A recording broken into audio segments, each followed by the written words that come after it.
For me, it's just standing in front of the torch, man. I love melting glass, so that's the best part about it for me, really. It's just fun to play with fire and glass, right? It really is. I'm Aries, so playing with fire is always fun. How long have you been blowing? I've been going for almost 14 years now, a little shy of 14 years. How'd you get started? Honestly, I was working at a coffee stand and someone came in and asked me if I wanted a job blowing glass, and that's how I got my start. And always been crafty and artistic, so it just worked out perfect for me. A lot of the characters are really like close to me, like Mario Brothers, especially all those characters, because it just takes me back to when I was a kid playing those games, man. And I don't know, you've seen my shop, you look around, you see a lot of stuff in my shop that's from the 80s, so there's a lot of 80s inspired stuff that I do. The Star Wars inspired pieces that I make, definitely just something from my childhood, I guess.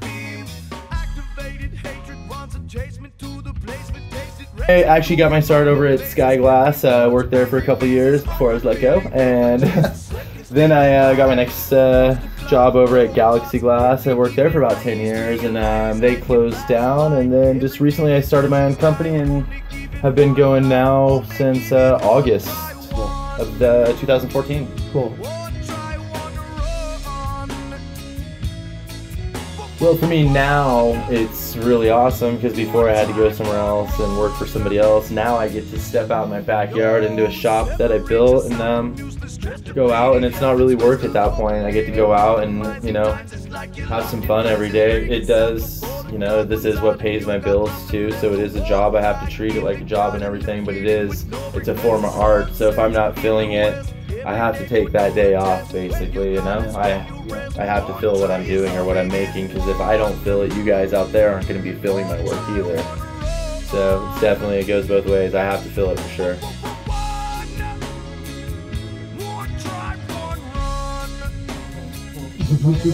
What do you like that's going on in the industry right now? Who do you like? What kind of stuff do you see happening that inspires you? Oh man, what's awesome, everyone's getting all artsy with it. When I first started, it was a lot of tubes with, like I said, swirls and dots on it. You didn't really see that artsy stuff. A lot of the pipes were, you know, everyone was doing a lot of the same stuff, the same inside out stuff once that came along. Before that, the same topical stuff. Everything just kind of looked the same, and now everything's taken a new turn. Now everything that looks the same is the stuff that comes out of China, and everything that's cool is the stuff that's here, you know?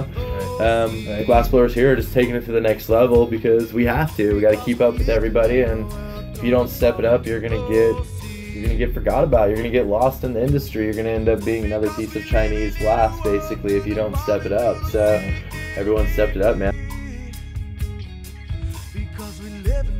So I started out as a tube artist, and then from that it grew into doing sculptures, and originally I was told just to do swirls and dots because that's where the industry was, and I'm not a swirls and dots kind of guy, so I always have to take it to the next level. So I just always kept taking it to the next level with everything that I did, and that's where I got to where I'm at now, I guess. Nice.